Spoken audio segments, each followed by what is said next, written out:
आप सभी प्यारे बच्चों को मेरा प्यारा सा नमस्कार। बच्चों, आज जिस टॉपिक पर हम चर्चा करेंगे वो टॉपिक बहुत ही इंपॉर्टेंट है, इसलिए आपको इस टॉपिक को क्या करना है, एकदम ध्यानपूर्वक देखना है और समझना है। देखते हैं आगे। गुणनखंड वाला हम पढ़ रहे थे, उसमें से 2 पढ़ चुके हैं। इसका तीसरा है ax² + bx + c के रूप में बहुपद के मध्य पद को तोड़कर गुणनखंड ज्ञात करना। ये इसका तीसरा प्रकार है गुणनखंड करने का। तो देखो इसमें क्या पढ़ा है, मध्य पद तोड़कर। ध्यान से देखना है आपको, बहुत ही इंपॉर्टेंट टॉपिक है, इसको समझना बहुत जरूरी है क्योंकि पूरे 10वीं में आगे आपको काम आएगा प्रत्येक टॉपिक पर ही। देखते हैं इसमें इसके 4 प्रकार के नियम होता है मध्य पद तोड़कर। मध्य मतलब क्या होता है, बीच वाले को तोड़ना रहता है। तो याद रखना हमेशा इसमें क्या रहेगा, 3 पद रहेगा।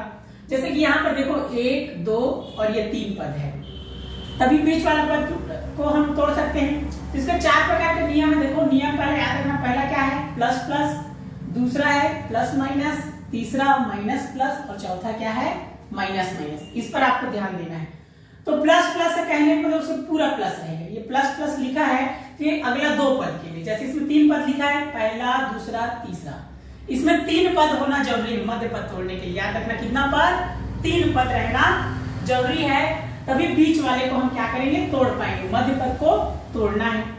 तो देखो यहां से याद रखना, जैसे कि इसमें पिछले वाले में हम सॉल्व किए थे क्या, सर्वसमीकाओं के उपयोग से। तो उसमें वही सवाल सॉल्व होगा जिसका वर्गमूल निकलेगा। जैसे लास्ट वाले का वर्गमूल निकलता था और पहले वाले का वर्गमूल निकलता था।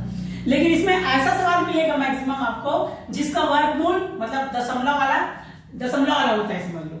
ऐसे जैसे कि हम लोग 4 का वर्गमूल निकाले तो 4 का 2 हो गया, दशमलव में नहीं आया।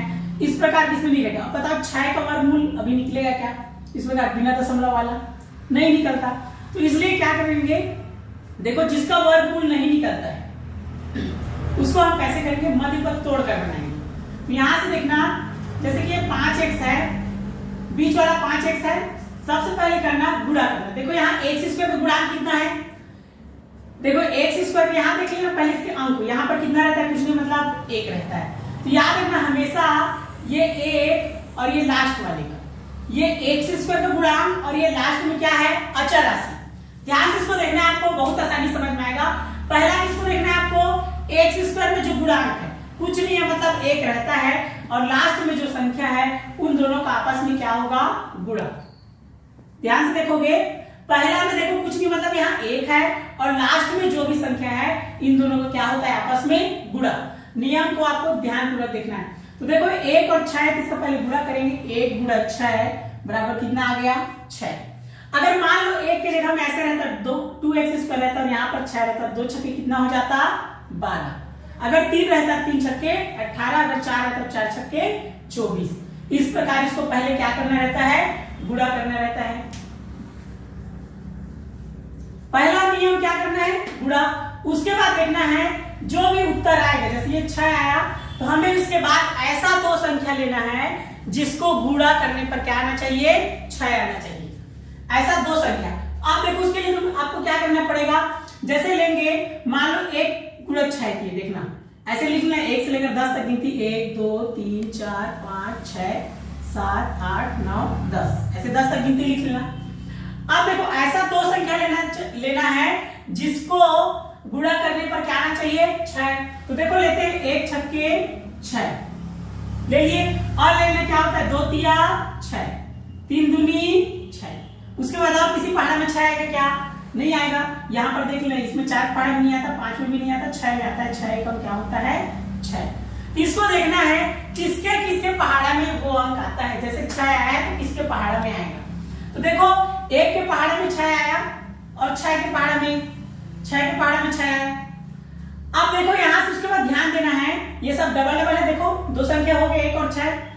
अब उसके बाद ऐसा 2 संख्या लेना है जिसको गुणा करने में 6 आए, और यहां पर देखना है अगर इसमें प्लस है, यहां पर ध्यान देना, अगर इसमें प्लस है तो जोड़ने पर क्या आना चाहिए, बीच वाला संख्या आना चाहिए। ध्यान देना, गुणा करने पर 6 आना चाहिए और जोड़ने पर क्या आना चाहिए, 5। हमको ऐसा 2 संख्या लेना है, ध्यान से सुनो, हमें ऐसा 2 संख्या लेना है जिसको गुणा करने पर क्या आना चाहिए, 6 और जोड़ने पर क्या आना चाहिए, 5। तो ध्यान देना एक 6 कम 6 होता है, लेकिन 6 और 1 को जोड़ेंगे या फिर 1 और 6 को जोड़ेंगे, देखो कितना आ रहा है 7। 5 आया क्या? नहीं आया। वैसे अब इसको देखो, अब तो हम क्या कर सकते हैं, हम इसको नहीं लेंगे। वैसे 6 कम 6 करेंगे तो 6 और 1 क्या हो जाएगा 7, इसको नहीं लेंगे। तो अब इसको देखना, 2 तिया 6 और 2 और 3 को जोड़ेंगे कितना हो जाएगा 5। ध्यान देना इसको, 2 तिया 6 और 2 और 3 को जोड़े कितना हो गया 5। मतलब ऐसा दो संख्या लेना है, देखो ऐसा दो संख्या लेना है जिसको गुणा करने पर क्या आना चाहिए 6 और जोड़ने पर क्या आना चाहिए 5। तो यहां से ये इसको हम लेंगे, ये वाले को देखो, 2 तिया 6, 2 और 3 5। अब 2 3 लो या 3 2 लो, दोनों का मतलब एक ही है, इसको लेना है। अब देखो यहां से, तो मतलब 5 को हमको तोड़ना है, यहां पर ध्यान देना। अब ये देखो ये हो गया, इसको मैं फिर से लिख देता हूं, x स्क्वायर प्लस 5x और ये प्लस क्या हो गया 6। x स्क्वायर को वैसे लिखना है और यहाँ पर 5 की जगह ध्यान देना, अब 5 को नहीं लिखना है, किसको लिखना है 2 और 3 को। तो देखो 2 के सामने भी कुछ नहीं, मतलब क्या है प्लस, प्लस 2 और प्लस 3 को लिखना। यहां से हो जाएगा, ये लिखोगे 2x प्लस क्या लिख देना 3x। ये 5 की जगह ध्यान देना, 5 की जगह आपको किसको लिखना है 2x और 3x। 3 और 2 कितना हो गया 5x प्लस 6 को वैसे उतार देना। समझ में आ गया होगा। 5 की जगह किसको लिखना है 2x प्लस 3x। यही हुआ मध्य पद को तोड़ना। मध्य पद को हम तोड़ दिए, बीच वाले भाग को, पहला और लास्ट को कुछ नहीं करना है। फिर से x स्क्वायर को लिख दो, अभी 2x को भी वैसे लिख दो, 3x को भी वैसे लिख दो। अब यहाँ देखो 6 है, तो 6 को हम क्या लिखे थे यहाँ 2 गुणा 3, तो 6 की जगह लिख देना क्या 2 गुणा 3। इस प्रकार इसको क्या कर सकते हैं लिख सकते हैं, 2 3 6। अब यहां से क्या करेंगे, इसको जोड़ा बनाएं। जैसे देखो ये 2 पद है, एक पद और एक पद, 2 पद हो गया, ये भी क्या हो गया 2 पद हो गया। देखो गुणा के रूप में रहेगा तो वो अलग पद नहीं होता है। जैसे अगर मान लो लिखा है 2 गुणा 3, तो इसको एक ही पद मानोगे, लेकिन अगर ये लिखा है 2, मान लो 2x प्लस 3, तो ये कितना हो जाएगा 2 पद। अब देखना ये जोड़ा बन गया। जोड़ा बनाने के बाद आपको ध्यान देना, जैसे x की घात 2 है, तो x की घात 2 है, तो x को कितने बार लिख सकते हैं 2 बार। इसको लिखोगे x गुणा x, ऐसे लिख लेना। प्लस ये 2x है, तो इसको क्या लिख सकते हैं 2 गुणा x, ये हो गया। प्लस ये 3x है, तो इसको क्या लिख सकते हैं 3 गुणा x, और ये 2 गुणा 3 को वैसे रहने देना है। तो गुणनखंड कर रहे हैं, तो पहले बताया था गुणनखंड मतलब क्या करना है, उसको अलग अलग भाग में टुकड़ों में बांटना है, जितना उसका टुकड़ा हो जाए।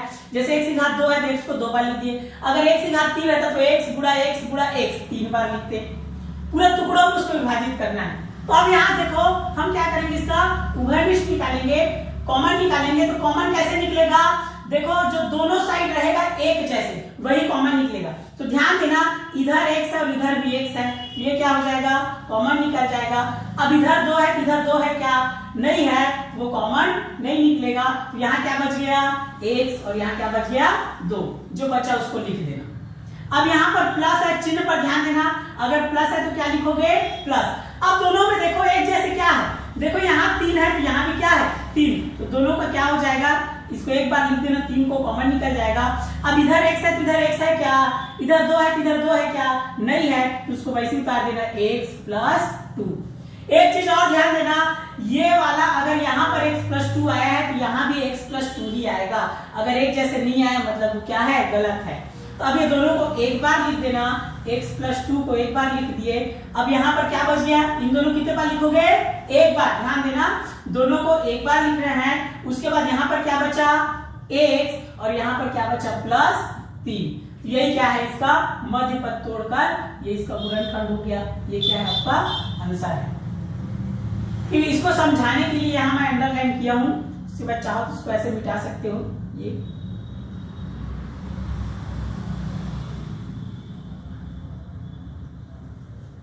उम्मीद है आपको ये बहुत अच्छे से समझ में आया होगा। इस प्रकार सवाल को आप जैसे ही 5-6 सवाल बनाएंगे आपको धीरे धीरे अच्छे से समझ में आता जाएगा।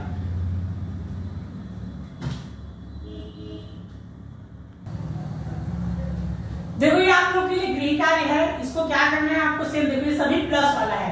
अगर प्लस वाला बना रहे हो तो पहले प्लस प्लस वाले को ही बनाओ, तो ज्यादा अच्छे से आपको समझ में आएगा। तो इसका देखो एग्जाम्पल 19 है, ये एग्जाम्पल 19 सेम इसी प्रकार बनेगा। और 1.3 का प्रश्न दूसरा सवाल है x² + 2x + 1 और प्रश्न 12वां सवाल है 144x² + 24x + 1। ये तीनों ये सभी क्या सवाल सेम जो सवाल मैं बनाया उसी प्रकार बनेगा। उसके बाद ये दो और सवाल है। बस आपको ध्यान ये देना है, याद रखना पहले और लास्ट का क्या होता है गुणा। जैसे कि इसमें ध्यान देना 144 है, 144 और 1 का क्या होगा पहले गुणा होगा। 144 और 1 का गुणा करो क्या हो जाएगा 144। उसके बाद आपको ऐसा दो संख्या लेना है जिसको गुणा करने पर 144 आए और जोड़ने पर क्या आए 24। गुणा करने पर 144 आए और जोड़ने पर क्या आए 24। इस पर आप लोग ध्यान देना। यहाँ पर गुणा करने पर 1 आए ऐसा नहीं करना है। क्या करना है गुणा करने पर 144 और जोड़ने पर 24 आए। तो आप लोग 1 से लेकर 10 तक ऐसे गिनती लिखना और उसके बाद उसके पहाड़ा में आता है कि नहीं उसको करते जाना। उम्मीद है आपको अच्छे से समझ आएगा। बढ़िया ध्यानपूर्वक देखे और समझे, आपको बहुत अच्छे से बनेगा। और इसको बनाकर क्या करना है मेरे व्हाट्सएप नंबर पर आपको सेंड करना है। धन्यवाद।